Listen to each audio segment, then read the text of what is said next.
Selamat pagi, siang, sore, atau malam rekan-rekan semuanya.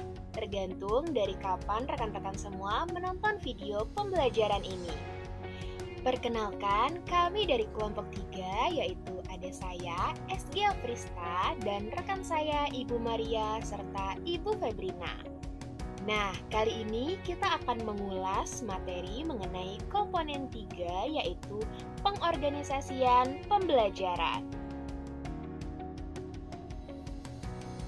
Nah, rekan-rekan semua, mungkin pada 2 sesi diskusi sebelumnya, kita semua sudah membahas bersama mengenai panduan bagaimana membuat kurikulum operasional pada komponen 1, yaitu analisis karakteristik satuan pendidikan, dan komponen 2 terkait visi, misi, dan tujuan.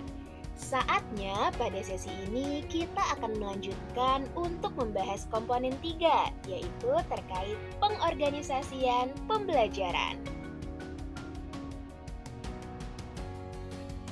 Terdapat 5 bagian yang akan kita bahas pada video pembelajaran ini. Pertama, pengorganisasian pembelajaran di satuan pendidikan.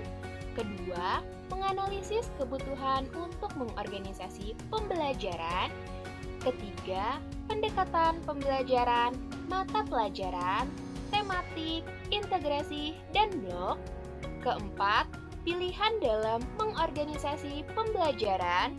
Dan yang terakhir, kelima, pilihan pembelajaran satuan pendidikan dalam mengorganisasi pembelajaran. Nah, kita mulai dari bagian yang pertama, yaitu pengorganisasian pembelajaran di satuan pendidikan. Mungkin rekan-rekan semua di sini sudah ada yang sedikit tahu nih mengenai pengorganisasian pembelajaran. Namun, berdasarkan buku panduan pengembangan kurikulum di satuan pendidikan dijelaskan bahwa pengorganisasian pembelajaran adalah cara satuan pendidikan mengatur pembelajaran muatan kurikulum dalam satu rentang waktu. Nah, pengorganisasian di sini termasuk pula dalam mengatur beban belajar dalam struktur kurikulum, muatan mata pelajaran dan area belajar, pengaturan waktu belajar, serta proses pembelajaran. Penyusunan struktur kurikulum merupakan hal penting di dalam mengorganisasikan pembelajaran. Karena struktur kurikulum di sini adalah pola dan susunan mata pelajaran yang harus ditempuh oleh peserta didik pada satuan pendidikan dalam kegiatan pembelajaran dan merupakan aplikasi dari konsep pengorganisasian konten dan beban belajar. Nah, di dalam kurikulum Merdeka, pembelajaran dibagi menjadi 2 kegiatan utama, yaitu pembelajaran intrakurikuler dan proyek penguatan profil pelajar Pancasila. Praktik kerja lapangan atau PKL untuk SMK atau magang untuk SMALB termasuk ke dalam pembelajaran intrakurikuler. Sedangkan proyek penguatan profil pelajar Pancasila merupakan kegiatan kokurikuler. Selain itu, satuan pendidikan dapat juga menyusun kegiatan ekstrakurikuler.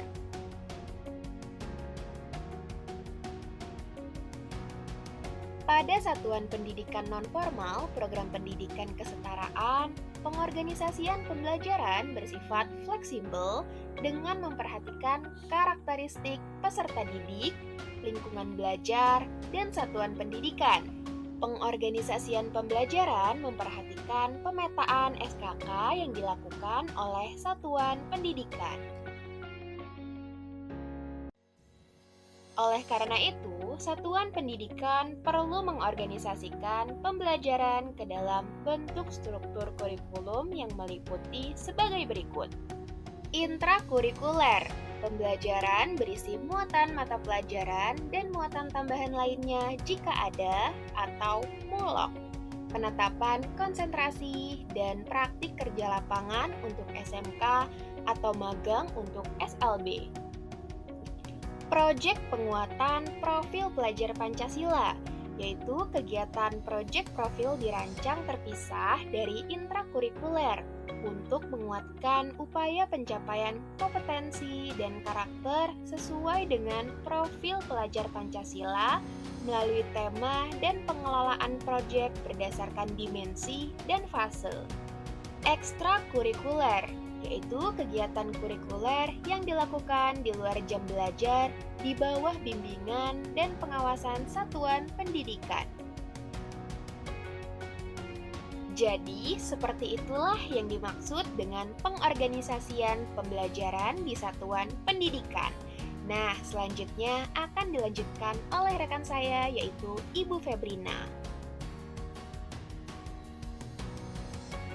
Oke, sekarang kita mau membahas mengenai menganalisis kebutuhan untuk mengorganisasi pembelajaran.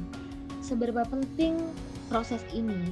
Kenapa kita harus menganalisis kebutuhan satuan pendidikan supaya bisa mengorganisasi pembelajaran satuan pendidikan tersebut?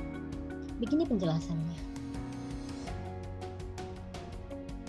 Seperti yang rekan-rekan ketahui, mungkin ada yang belum tahu, satuan pendidikan harus mengidentifikasi kebutuhan untuk mengorganisasi pembelajaran. Mengidentifikasi kebutuhan merupakan proses awal menyusun pengorganisasian pembelajaran. Tentu saja hal ini sangat penting untuk dilakukan agar kerangka kerja satuan pendidikan boleh terorganisir dengan baik supaya saat pembelajaran tersebut berlangsung tidak melenceng ke kanan dan ke kiri, tetap on track. Untuk menganalisis hal ini, kebutuhan-kebutuhan satuan pendidikan, kita harus memperhatikan beberapa prinsip. Ini prinsip yang sangat penting sebelum kita menentukan struktur kurikulum dan program pembelajaran satuan pendidikan. Ada 5 poin di sini. Yang pertama adalah memprioritaskan kebutuhan peserta didik. Tentu saja peserta didik adalah peran yang paling penting untuk kita bina. Tujuan dari satuan pendidikan ini adalah ya untuk peserta didik. Seperti itu. Lalu nomor 2 adalah menyesuaikan sumber daya pendidik dan tenaga kependidikan. Yang ketiga, mempertimbangkan ketersediaan sarana dan prasarana satuan pendidikan. Jangan pula nanti ketika rancangan-rancangan atau rencana-rencana satuan pendidikan dalam pembelajaran ini overlap sama resources atau sarana dan prasarana yang ada dalam sekolah tersebut. Yang keempat, mempertimbangkan keterlibatan satuan pendidikan dengan kemitraan dan instansi terkait. Hal ini untuk SMK dan SMA LB. Dan yang terakhir adalah mempertimbangkan keterlibatan satuan pendidikan dengan kemitraan dengan LPA, ini untuk SPK, atau yang kita tahu familiar dengan international school atau ya sekolah-sekolah seperti itu. Baik. Tadi kita sudah berbicara tentang prinsip-prinsip yang perlu diperhatikan sebelum menentukan struktur kurikulum dan program pembelajaran satuan pendidikan. Sekarang, apa sih alasannya? Kenapa satuan pendidikan perlu melakukan analisis kebutuhan untuk mengorganisasi dan merancang pembelajaran? Seberapa penting hal itu harus kita lakukan? Tentu saja, grup kami sepakat dan kami rasa teman-teman yang lain mungkin juga sepakat bahwa dengan melakukan analisis kebutuhan untuk mengorganisasi dan merancang pembelajaran, satuan pendidikan akan memiliki arah yang jelas dalam menyusun pengorganisasian serta perencanaan pembelajaran yang lebih aktual dan kontekstual. Jadi dalam 1 tahun misalkan, kita sudah tahu satuan pendidikan dan tim-tim yang terkait sudah tahu ini mau dibawanya kemana, the final destination-nya itu apa, tujuannya itu apa, learning outcomes-nya itu apa, dan strategi-strateginya seperti apa. Jadi lebih aktual dan kontekstual. Sekali lagi, dengan menganalisis kebutuhan. Hal ini menjadi penting sekali bagaimana satuan pendidikan itu boleh solid dan boleh menghasilkan bibit-bibit unggul.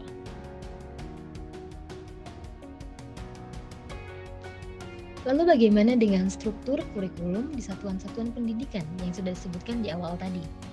Ada 3 di sini, kita akan berfokus dan menjelaskan satu persatu. Intrakurikuler, lalu proyek penguat profil pelajar Pancasila, dan yang terakhir adalah ekstrakurikuler. Mari kita mulai dari yang pertama, intrakurikuler. Kita mulai dari tujuan atau capaian pembelajaran. Tujuan ini merupakan core-nya. Kegiatan pembelajaran ini dirancang untuk setiap mata pelajaran dalam satuan pendidikan supaya peserta didik mampu mencapai kemampuannya yang tertuang dalam si capaian pembelajaran ini. Misalkan untuk SMK yang sudah disebutkan tadi ada PKL, ada magang. Ini kan termasuk dalam intrakurikuler. Tujuannya tuh apa? Ini bertujuan untuk menumbuh kembangkan karakter dan budaya kerja yang profesional, meningkatkan kompetensi peserta didik juga sesuai dengan kurikulum dan kebutuhan kerja, serta menyiapkan kemandirian peserta didik. Sangat jelas SMK ini menyiapkan bagaimana peserta didik mampu mandiri untuk bekerja dan berwirausaha dengan keterampilan yang mereka geluti. Untuk SPK sendiri, capaian pembelajaran yang dimaksud adalah capaian pembelajaran untuk 3 mata pelajaran wajib. Ternyata masih ada nih 3 mata pelajaran wajib, yaitu agama, bahasa Indonesia, dan pendidikan Pancasila. Tentu saja ini karena kita di Indonesia. Betapa pentingnya 3 mata pelajaran wajib ini. Inilah di SPK. Jadi tidak hanya mementingkan tidak hanya mementingkan hapus saja. Sampai untuk SPK, cara capaian pembelajaran maksud capaian pembelajaran untuk 3 mata pelajaran, agama, bahasa Indonesia, dan pendidikan Pancasila. Bagaimana dengan metodenya? Ada beberapa metode di sini untuk kita bisa mencapai tujuan dari pembelajaran intrakurikuler ini. Tentu saja disesuaikan dengan unit level peserta didik tersebut. Secara general, kita bisa menggunakan berbagai metode pengajaran atau pendekatan belajar sebagai wujud merdeka belajar dan merdeka bermain. Di sini bisa ditekankan kalau merdeka belajar dan merdeka bermain ini difokuskan untuk develop skill peserta didik. Lalu yang kedua, menggunakan berbagai instrumen assessment yang bermakna dalam menilai proses dan pencapaian peserta didik. Banyak sekali ya instrumen assessment itu, instrumen tools yang bisa kita gunakan. Ada total record, rubrik, checklist, dan lain sebagainya. Lalu selanjutnya, melibatkan pendidik dalam proses desain assessment dan moderasi hasil assessment. Ini sangat terbuka sekali, bukan hanya guru menjadi main resource dalam kelas, tapi ternyata dalam kelas itu kita melibatkan melibatkan peserta didik untuk bisa berdiskusi dan set expectation sama-sama supaya mereka yakin dan kita semuanya ada di page yang sama. Dengan begini lebih mudah untuk semuanya boleh mencapai tujuan dasar dari intrakurikuler. Lalu dalam konteks PAUD seperti apa? Satuan bebas memilih ragam pendekatan yang sesuai sepanjang mengusung pengalaman yang menyenangkan dan mampu mencapai tujuan pembelajaran. Tentu berbeda dengan konteks PAUD. Dalam konteks PAUD, satuan bebas memilih ragam pendekatan yang sesuai sepanjang mengusung pengalaman yang menyenangkan dan mampu mencapai tujuan pembelajaran. Tujuan pembelajaran yang diciptakan oleh pengajar, lalu disesuaikan dengan karakteristik peserta didik. Yang penting, balik lagi ke sini adalah skill, pengalaman yang menyenangkan sampai anak-anak PAUD ini boleh terlihat potensi dirinya seperti apa. Kita bukakan kesempatan mereka untuk bermain dan mengalami pengalaman yang menyenangkan dalam bersekolah, dalam kegiatan pembelajaran supaya boleh berkesan. Tentu saja Satuan PAUD bebas mengembangkan tema yang kontekstual sesuai dengan karakteristiknya. Tetap harus ada tracknya. Bagaimana dengan PKL atau magang? Untuk PKL atau magang, metode meliputi pemetaan kompetensi, penetapan lokasi, jangka waktu, pemetaan penempatan, pembimbing, serta pembekalan. Selain daripada itu, PKL atau magang dilaksanakan secara kolaboratif oleh satuan pendidikan dan mitra dunia kerja yang melibatkan pendidik sebagai pembimbing dan instruktur pada lokasi PKL.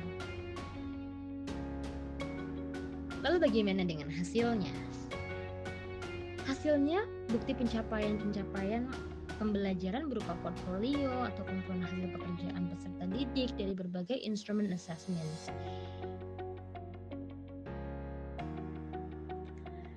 Penjelasan struktur kurikulum di Satuan Pendidikan Proyek Penguat Profil Pelajar Pancasila. Kita bagi lagi menjadi 3 bagian, tujuan, metode, dan hasil. Tujuan dari kurikulum di Satuan Pendidikan ini yaitu untuk menguatkan upaya pencapaian kompetensi dan karakter sesuai dengan profil pelajar Pancasila yang disusun berdasarkan standar kompetensi lulusan, standar tingkat pencapaian perkembangan anak untuk PAUD. Tujuan pembelajaran proyek ini tidak harus dikaitkan dengan tujuan materi pembelajaran intrakurikuler. Jadi, intrakurikuler dan proyek penguat profil pelajar Pancasila ini terpisah, teman-teman. Pada PAUD, ini bertujuan untuk pengayaan wawasan dan penanaman karakter sejak dini. Namanya saja sudah profil pelajar Pancasila, tentu saja kita sudah menanamkan bagaimana profil-profil pelajar Pancasila di Indonesia supaya karakter peserta didik semakin kuat sejak dini. Sampai mereka boleh familiar, mereka boleh berangkat dari dini sampai nanti mereka dewasa dengan menguatkan profil pelajar Pancasila dalam diri mereka masing-masing. Lalu bagaimana metodenya? Lagi ada beberapa metode seperti yang teman-teman bisa lihat dalam slide. Mengasah kepekaan dan mengeksplorasi isu real dan kontekstual dalam bentuk proyek dengan bobot 20% sampai 30% untuk SD, SMA, atau SMK dari kegiatan pembelajaran. Yang kedua, memberi ruang lebih banyak bagi peserta didik untuk bekerja mandiri dan fleksibel. Lalu, dapat melibatkan masyarakat dan atau dunia kerja untuk merancang dan menyelenggarakan proyek. Bekerja secara kolaboratif dan terencana. Setelah itu, khusus Satuan PAUD, kegiatan ini dilaksanakan minimal 2 kali setahun, serta dilaksanakan dalam konteks perayaan tradisional lokal, hari besar nasional, dan internasional dengan menggunakan 4 pilihan tema besar yang sudah ditetapkan. Lalu untuk SPK, alokasi waktu untuk proyek penguat profil pelajar Pancasila mengikuti struktur kurikulum merdeka dan diambil dari minimum 3 mata pelajaran wajib: agama, bahasa Indonesia, dan pelajar Pancasila. Lalu hasilnya seperti apa? Hasilnya bisa seperti ini. Bukti dapat berupa hasil produk atau proyek dalam jurnal kerja yang fokus pada proses dan pencapaian tujuan proyek. Ini mungkin bisa disebut juga sebagai proses jurnal. Jadi mereka dalam bentuk membangun proyek ini dari awal, step-stepnya dalam prosesnya harus journaling sampai mereka bisa paham, oh iya, kita belajar sesuatu di sini. Kita belajar untuk mengembangkan atau membuat sesuatu. Membuat sesuatu itu bukan berarti harus benda atau apa, tapi mungkin bisa, kalau di musik sendiri bisa karya, bisa sesuatu yang bisa dilihat, bisa salah satunya mungkin bisa dilihat, bisa dirasakan, bisa dipegang, atau bisa didengar seperti itu. Lalu Satuan Pendidikan menyediakan waktu khusus untuk peserta didik menunjukkan hasil proyek melalui pameran atau pertunjukan, exhibition gitu ya. Ini sangat relate untuk di arts, seperti di subjek lain juga sama. Lalu dilaporkan melalui raport atau laporan kemajuan belajar dengan konteks PAUD pada bagian terpisah dengan intrakurikuler.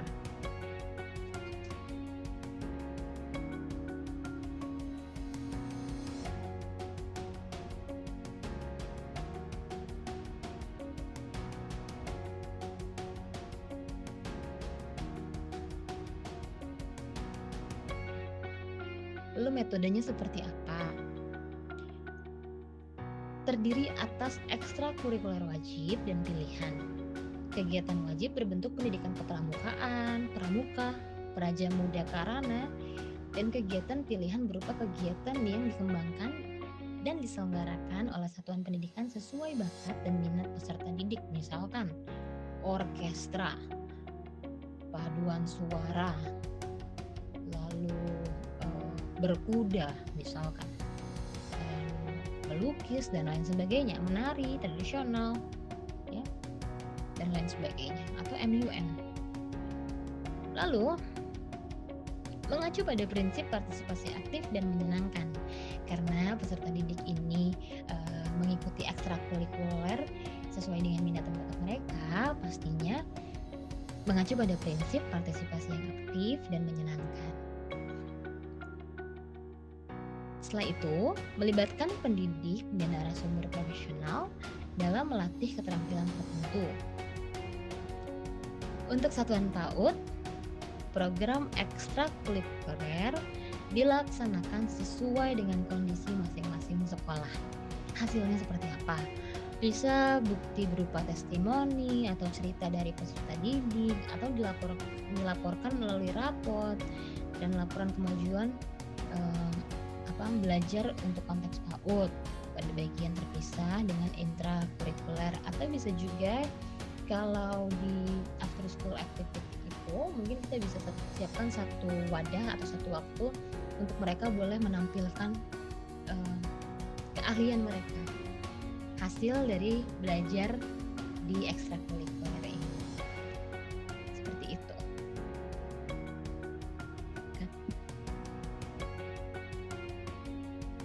Lalu metodenya seperti apa? Terdiri atas ekstrakurikuler wajib dan pilihan. Kegiatan wajib berbentuk pendidikan kepramukaan, pramuka, praja muda karana, dan kegiatan pilihan berupa kegiatan yang dikembangkan dan diselenggarakan oleh satuan pendidikan sesuai bakat dan minat peserta didik, misalkan orkestra, paduan suara, lalu berkuda misalkan, melukis dan lain sebagainya, menari tradisional, ya, dan lain sebagainya, atau MUN. Lalu mengacu pada prinsip partisipasi aktif dan menyenangkan, karena peserta didik ini mengikuti ekstrakurikuler sesuai dengan minat dan bakat mereka, pastinya mengacu pada prinsip partisipasi yang aktif dan menyenangkan.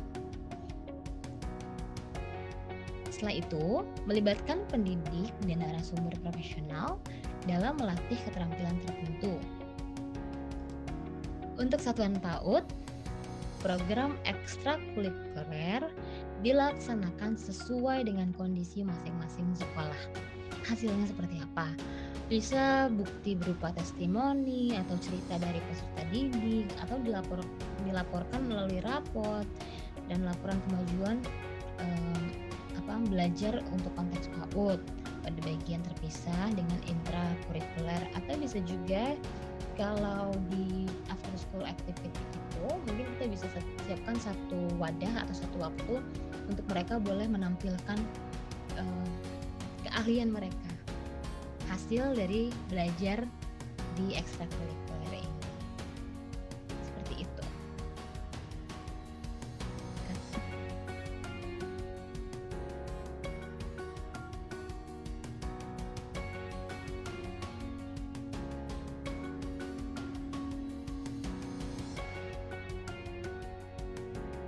Pendekatan pembelajaran, mata pelajaran, tematik, integrasi, dan blok. Pendekatan pembelajaran, mata pelajaran, tematik, integrasi, dan blok. Terdapat 4 pendekatan yang bisa digunakan oleh satuan pendidikan dalam mengorganisasi muatan pembelajaran yang perlu disesuaikan dengan kondisi dan tujuan masing-masing satuan pendidikan. Yang pertama, pendekatan mata pelajaran. Apa itu? Setiap pembelajaran dilakukan terpisah antara satu mata pelajaran dan mata pelajaran lainnya. Lalu tatap muka dilakukan secara reguler setiap minggu dengan jumlah jam tatap muka sesuai dengan yang ditetapkan oleh masing-masing satuan pendidikan berdasarkan ketentuan minimal dari pemerintah. Yang kedua, pendekatan tematik. Pembelajaran disusun berdasarkan tema yang menaungi kompetensi-kompetensi dari berbagai mata pelajaran. Lalu pendekatan pembelajaran yang mengintegrasikan berbagai kompetensi dari berbagai mata pelajaran ke dalam berbagai tema. Untuk SD dan MI dapat mengorganisasikan muatan pembelajaran menggunakan pendekatan mata pelajaran atau tematik. Yang ketiga, pendekatan secara integrasi, yaitu konsep-konsep dan keterampilan tertentu dari mata pelajaran diajarkan secara kolaboratif team teaching. Ini PYP, MYP itu sebutannya IDU. Lalu pendidik berkolaborasi untuk merencanakan dan melaksanakan asesmen dan pembelajaran secara terpadu. Terakhir, sebagai contoh mengajarkan muatan ilmu pengetahuan alam yaitu IPA atau ilmu pengetahuan sosial IPS secara terintegrasi, atau dalam subjek saya bisa aja music integrated with matematika, with math, atau dalam satu tema misalkan satu transdisciplinary learningnya ini unitnya itu who we are, lalu dalam who we are ini sebagai payung besar dan di bawahnya semua subjek, semua mata pelajaran mengusung tema atau kita fokus pada tema who we are ini dengan key konsep, dengan related concept, global context dan lain-lain yang sama gitu. Itulah salah satu contoh terintegrasi di satuan pendidikan. Baik, terima kasih.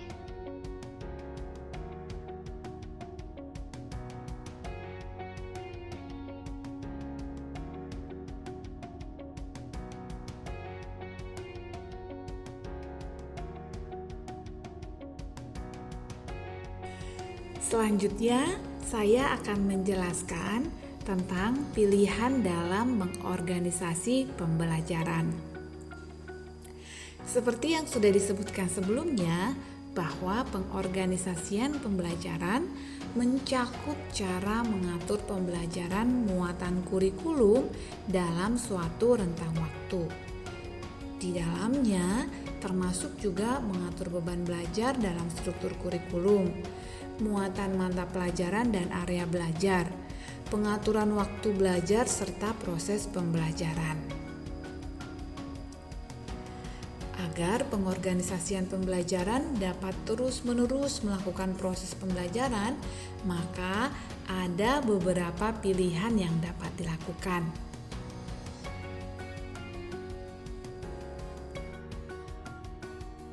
Adapun tujuan dari pilihan pengorganisasian pembelajaran adalah untuk memberikan gambaran bahwa penyusunan dan pelaksanaan kurikulum operasional dapat terlaksana sesuai dengan kesiapan dan kondisi masing-masing satuan pendidik.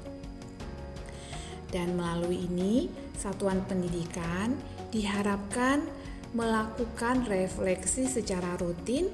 Tujuannya supaya dapat menentukan pilihan yang tepat dalam menyusun dan melaksanakan kurikulum operasional. Nah, penasaran kan apa sih pilihan dalam pengorganisasian pembelajaran? Yuk kita cari tahu ya. Pilihan pertama dalam mengorganisasi pembelajaran adalah dengan menggunakan inspirasi, yaitu dari dokumen yang sudah ada. Misalnya, struktur kurikulum seperti intrakurikuler, proyek penguatan profil pelajar Pancasila, ekstrakurikuler, praktek kerja lapangan untuk sekolah menengah kejuruan, atau magang untuk sekolah menengah atas luar biasa. Nah, dalam tahap ini bisa dilakukan dengan pendekatan mata pelajaran atau tematik. Pilihan berikutnya yaitu yang kedua, melakukan modifikasi. Melakukan modifikasi terhadap dokumen untuk menyusun pengorganisasian pembelajaran. Dalam tahap ini, satuan pendidikan mulai mencoba menyusun muatan pelajaran dengan pendekatan lain, seperti blok terpisah atau terintegrasi. Lalu pilihan ketiga dalam mengorganisasi pembelajaran adalah dengan mengembangkan elemen-elemen dalam pengorganisasian pembelajaran, seperti struktur kurikulum ya, yang mencakup intrakurikuler, proyek penguatan profil pelajar Pancasila, ekstrakurikuler, praktek kerja lapangan untuk sekolah menengah kejuruan, atau magang untuk sekolah menengah atas luar biasa, dan pendekatan muatan pembelajaran dari beragam sumber. Satuan pendidikan juga dapat mengembangkan sistem pengaturan waktu pembelajaran berdasarkan pendekatan blok terpisah atau terintegrasi dengan menyesuaikan konteks kebutuhan. Dan pilihan yang keempat adalah merancang pengorganisasian pembelajaran secara mandiri. Namanya juga mandiri ya. Jadi di sini satuan pendidik diberi kebebasan untuk merancang pengorganisasian pembelajaran dengan caranya sendiri. Dengan syarat sudah memiliki struktur kurikulum yang ajak atau yang teratur. Lalu melaksanakan proyek penguatan profil pelajar Pancasila dengan idenya sendiri dan pastinya harus relevan. Lalu menyediakan pilihan-pilihan ekstrakurikuler yang beragam. Nah, satuan pendidikan secara fleksibel dan dinamis bisa mengembangkan sistem pengaturan waktu untuk muatan belajarnya.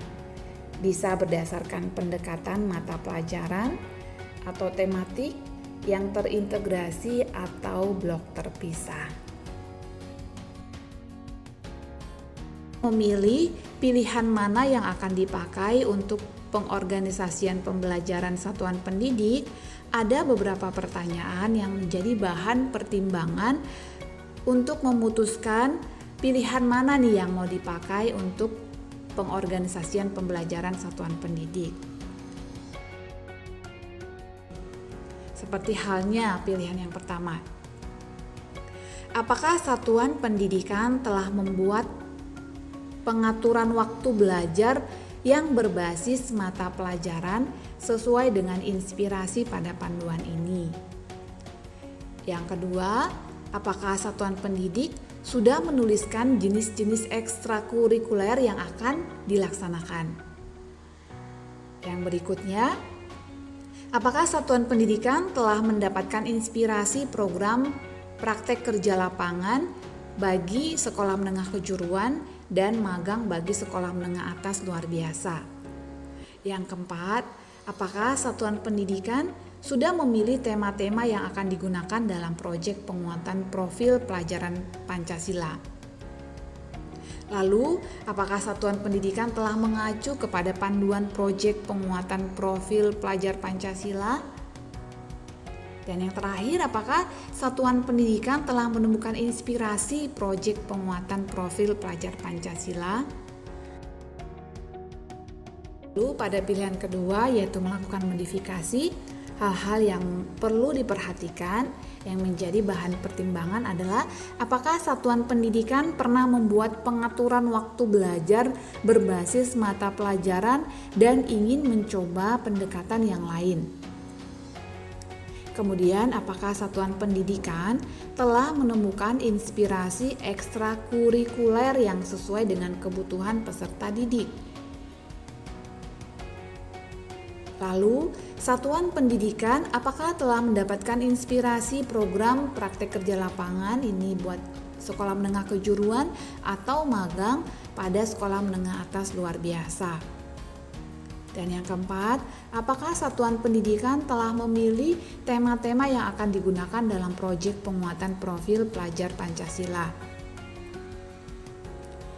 Dan yang kelima, dari inspirasi yang telah didapat, apakah ada yang ingin dimodifikasi? Nah, bagaimana atau apa hal yang perlu disesuaikan dengan konteks dari satuan pendidikan? Dan yang terakhir, apakah satuan pendidikan telah menyesuaikan beberapa proyek penguatan profil pelajar Pancasila yang terdapat dalam panduan proyek penguatan profil pelajar Pancasila? Ada pilihan yang ketiga, yaitu mengembangkan elemen-elemen. Apakah satuan pendidikan telah mencoba satu atau dua model pengaturan waktu belajar berbasis mata pelajaran yang sesuai dan ingin mencoba pendekatan yang lain? Apakah ada program ekstrakurikuler yang ingin ditambahkan sesuai kebutuhan peserta didik dan perkembangan zaman saat ini? Dan yang ketiga, apakah ada sumber-sumber lain sebagai inspirasi di dalam menentukan ekstrakurikuler dan pengaturan waktu belajar? Dan apakah satuan pendidikan telah menjalin kerjasama dengan mitra dunia kerja dan mencoba mengembangkan program praktek kerja lapangan pada sekolah menengah kejuruan? Adakah tema-tema lain dalam proyek penguatan profil pelajar Pancasila yang sesuai dengan perkembangan lingkungan satuan pendidikan? Dan yang keenam, apakah ada permasalahan di sekitar satuan pendidikan yang ingin diselesaikan melalui proyek penguatan profil pelajar Pancasila? Apakah satuan pendidikan telah bertanya kepada beberapa pihak di lingkungan satuan pendidik terkait isu-isu terkini yang bisa dipecahkan melalui proyek penguatan profil pelajar Pancasila? Dalam pilihan keempat, yaitu merancang pengorganisasian secara mandiri, perlu dilakukan pengkajian di antara ketiga model pengaturan waktu belajar. Manakah yang paling sesuai dengan kebutuhan satuan pendidikan dan yang akan diterapkan? Lalu, adakah kegiatan ekstrakurikuler yang kurang mengembangkan potensi peserta didik? Yang berikutnya, apakah ada inovasi baru yang ditemukan yang akan dikembangkan melalui kegiatan ekstrakurikuler untuk meningkatkan kualitas satuan pendidikan? Lalu yang keempat, adakah mitra dunia kerja yang direkomendasikan untuk beberapa program praktek kerja lapangan di sekolah menengah kejuruan?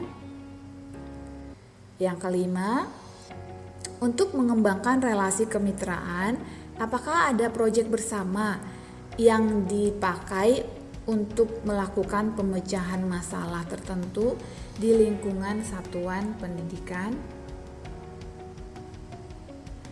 Dan tema-tema apa di dalam proyek penguatan profil pelajar Pancasila yang perlu digali lebih dalam lagi?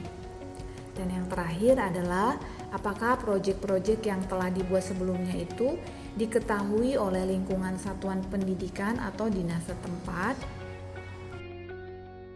Berikutnya adalah tentang pengorganisasian pembelajaran untuk pendidikan anak usia dini. Yang pertama, berdasarkan struktur kurikulum. Dalam regulasi yang mengatur struktur kurikulum Merdeka, kegiatan pembelajaran intrakurikuler dirancang supaya anak bisa mencapai kemampuan yang tertuang di dalam capaian pembelajaran. Adapun intisari kegiatannya adalah bermain, yang bermakna sebagai perwujudan merdeka belajar, merdeka bermain. Kegiatan ini harus memberikan pengalaman yang menyenangkan dan bermakna bagi si anak. Adapun alokasi waktu pembelajaran pada usia 4-6 tahun minimal 900 menit per minggu. Sedangkan pada usia 3-4 tahun minimal 360 menit per minggu. Yang kedua, berdasarkan proyek penguatan profil pelajar Pancasila. Apa tujuannya? Yaitu untuk memperkuat upaya pencapaian profil pelajar Pancasila yang mengacu kepada standar tingkat pencapaian perkembangan anak atau disingkat dengan STPPA. Dan pelaksanaannya menggunakan alokasi waktu kegiatan di PAUD dengan ketentuan 1-2 proyek profil dengan tema yang berbeda. Apa maksud kegiatan ini? Yaitu untuk menguatkan perwujudan 6 karakter profil pelajar Pancasila pada fase fondasi. Ada 4 tema-tema utama yang dapat dipilih berdasarkan prioritas nasional yang juga menjadi tema di pendidikan dasar dan menengah. Tema-tema itu adalah yang pertama, Aku Sayang Ibu, yang mengambil subtema Gaya Hidup Berkelanjutan. Yang kedua, Aku Cinta Indonesia dengan subtema Kearifan Lokal. Yang ketiga, Kita Semua Bersaudara tentang Bhinneka Tunggal Ika. Dan yang keempat, Imajinasi dan Kreativitasku, yaitu tentang rekayasa dan teknologi. Selanjutnya, pengorganisasian pembelajaran untuk sekolah menengah kejuruan. Yang pertama, berdasarkan struktur kurikulum. Pada peraturan yang mengatur struktur kurikulum Merdeka, pembuatan struktur kurikulum sekolah menengah kejuruan atau yang disingkat dengan SMK dan madrasah aliyah kejuruan atau yang disingkat dengan MAK diawali dengan penataan ulang spektrum keahlian SMK atau MAK. Apa yang dimaksud dengan spektrum keahlian? Yaitu daftar bidang dan program keahlian SMK yang disusun berdasarkan kebutuhan dunia kerja yang meliputi dunia usaha, dunia industri, badan usaha milik negara atau milik daerah, instansi pemerintah, atau lembaga lainnya, serta juga perkembangan ilmu pengetahuan, teknologi, seni, dan budaya. Spektrum keahlian ini merupakan acuan penyusunan struktur kurikulum, serta pembukaan dan penyelenggaraan bidang dan program keahlian pada SMK. Yang kedua, berdasarkan penetapan konsentrasi. Pada tahap ini, satuan pendidikan boleh memilih konsentrasi keahlian dari spektrum konsentrasi keahlian yang ditetapkan oleh Kepala Badan Standar Kurikulum dan Asesmen Pendidik atau yang disingkat dengan BSKAP Kemendikbudristek. Satuan pendidikan diberikan peluang untuk mengajukan usulan konsentrasi keahlian baru apabila belum tercantum dalam spektrum tersebut. Nah, usulan konsentrasi keahlian baru ini disusun bersama dengan industri dan diajukan ke BSKAP untuk dilakukan penelaahan. Dan penetapan konsentrasi keahlian ini dilakukan di kelas 11. Dan yang ketiga, adalah berdasarkan program keahlian yang dikonsentrasikan. Setiap program keahlian terdiri atas minimum 1 konsentrasi keahlian. Dan pendekatan program keahlian boleh dilakukan di kelas 11. Yang keempat, berdasarkan proyek penguatan profil pelajar Pancasila. Dalam 1 tahun ajaran, proyek penguatan profil pelajar Pancasila dilakukan sekurang-kurangnya 3 proyek dengan 2 tema pilihan dan 1 tema kebekerjaan di kelas 10. 2 proyek dengan 1 tema pilihan dan 1 tema kebekerjaan di kelas 11. Dan 1 proyek dengan tema kebekerjaan di kelas 12 sekolah menengah kejuruan atau madrasah aliyah kejuruan. Sedangkan kelas 13 pada SMK program 4 tahun tidak mengambil proyek penguatan profil pelajar Pancasila.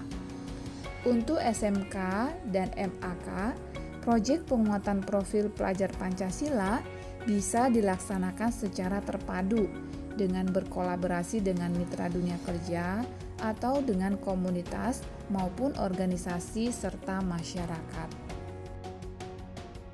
Pengorganisasian pembelajaran berikutnya adalah untuk pendidikan khusus. Yang pertama, berdasarkan struktur kurikulum.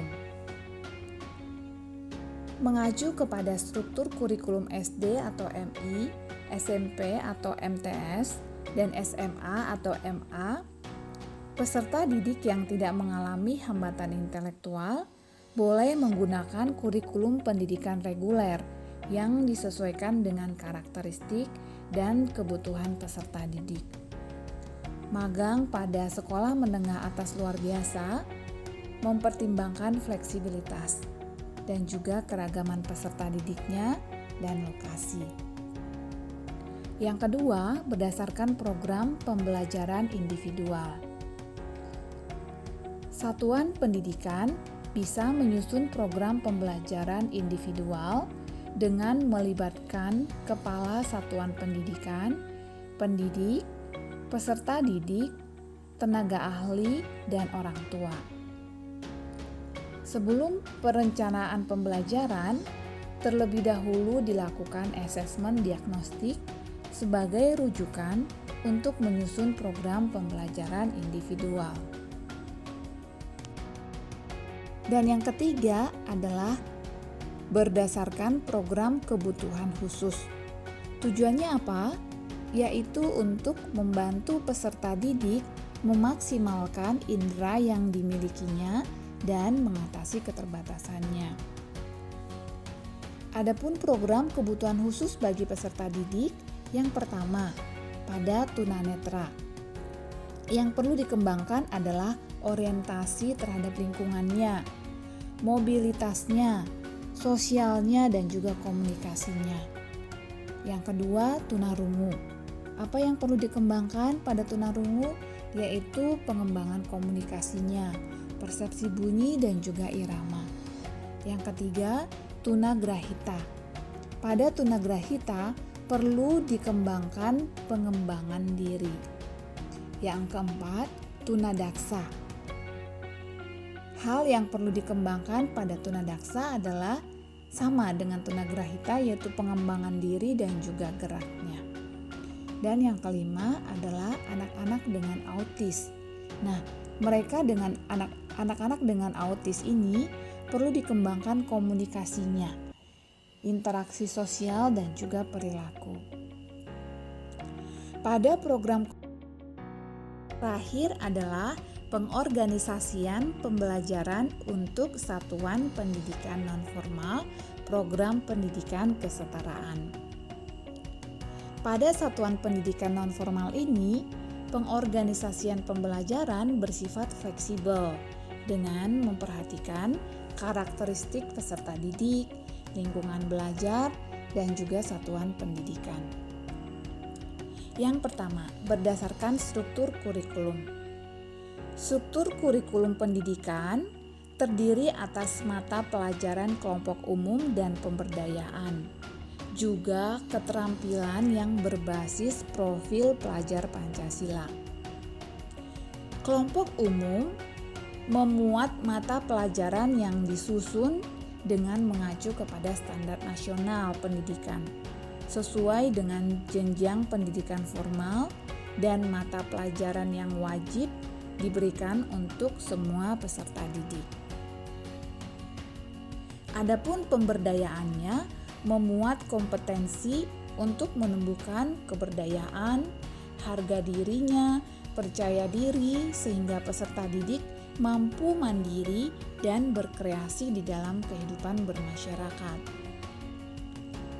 Keterampilan bisa diberikan dengan memperhatikan variasi potensi sumber daya daerah yang ada, kebutuhan peserta didik, dan peluang kesempatan kerja yang tersedia sehingga peserta didik bisa melakukan aktualisasi kemandirian, otonomi, kebebasan dan kreativitas dalam berkarya untuk mengisi ruang publik secara produktif. Yang ketiga, berdasarkan proyek penguatan profil pelajar Pancasila. Penguatan profil pelajar Pancasila dalam pendidikan kesetaraan ini dilakukan pada program pemberdayaan dan keterampilan yang mencakup keterampilan okupasional, fungsional, vokasional, sikap dan kepribadian profesional, dan juga jiwa wirausaha mandiri yang dikembangkan sesuai dengan kebutuhan dan karakteristik pendidikan kesetaraan. Proyek ini dilakukan dengan beban belajar sesuai satuan kredit kompetensi atau disingkat dengan SKK pada setiap program, paket A, paket B, dan paket C. Yang keempat, berdasarkan muatan belajar. Muatan belajar program pendidikan kesetaraan dinyatakan dalam SKK yang dilakukan satuan pendidikan, di mana satu SKK bisa dicapai melalui pembelajaran 1 jam tatap muka atau 2 jam tutorial atau 3 jam mandiri atau kombinasi secara proporsional dari ketiganya. Demikianlah presentasi yang bisa kami sampaikan dari kelompok 3. Terima kasih.